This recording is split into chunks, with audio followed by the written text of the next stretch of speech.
sa tindahan. Katulong klase ang A day in my life as a mom of 3 and a stay-at-home mom. Good morning! May sakit kaming tatlo ng mga bata. Kaya naman si Daddy B ang nagluto ng aming breakfast.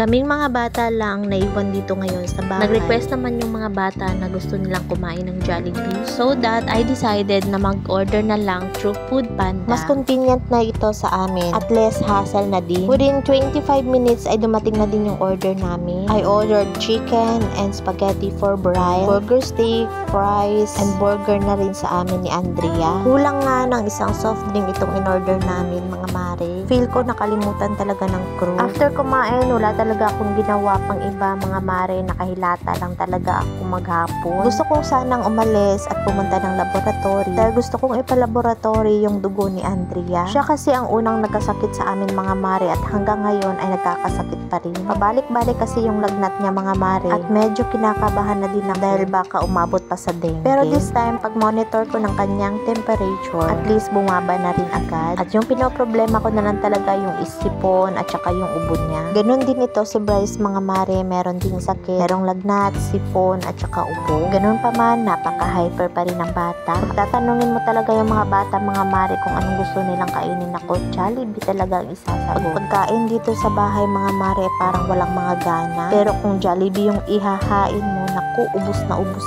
yan. Nung nawala yung garlic pepper beef sa kanilang menu mga mare, itong burger steak na lang yung pinakain ko. Fast forward na nga, kinagabihan, pumunta kami dito sa mansion. Nag-attend kami ng Bible study. Syempre kasama ko yung tatlong bata. Kasama din namin si Vince, yung kaklase ni Brian.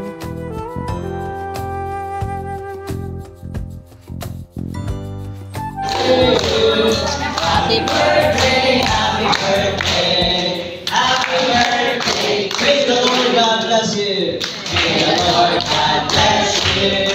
May the Lord God bless you. May the Lord God, may the Lord God. May the Lord God bless you. Happy birthday para sa inyo. Habang ako'y nakikinig kay Pastor, mga mare, eto kumain muna ako ng fudgy ball. Meron naman silang pack lunch na binibigay mga mare, kaso lang wala talaga akong ganang kumain. Habang busy naman ako na nakikinig kay Pastor, abay si Bryce, napaka-busy din.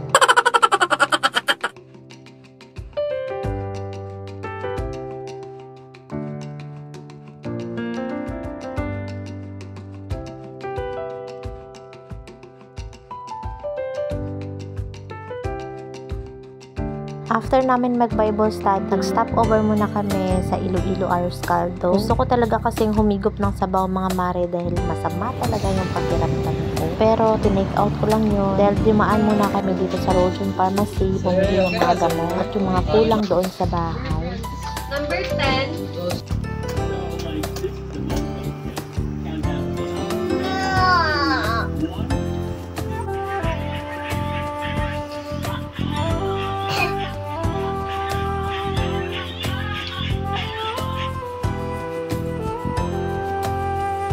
Ilutan na kong tail ha. Sanay mo paka-plus. Plastic tarong ha.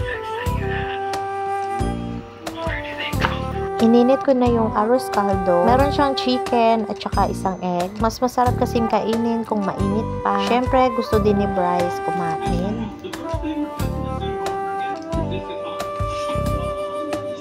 Syempre sa arroz caldo, mas masarap kung may chili powder at saka paminta powder. Patakan mo ng konting toyo at pigaan mo ng isang kalamansi. Nako, solve na solve ka talaga. Yun lang. Thank you for watching. Bye!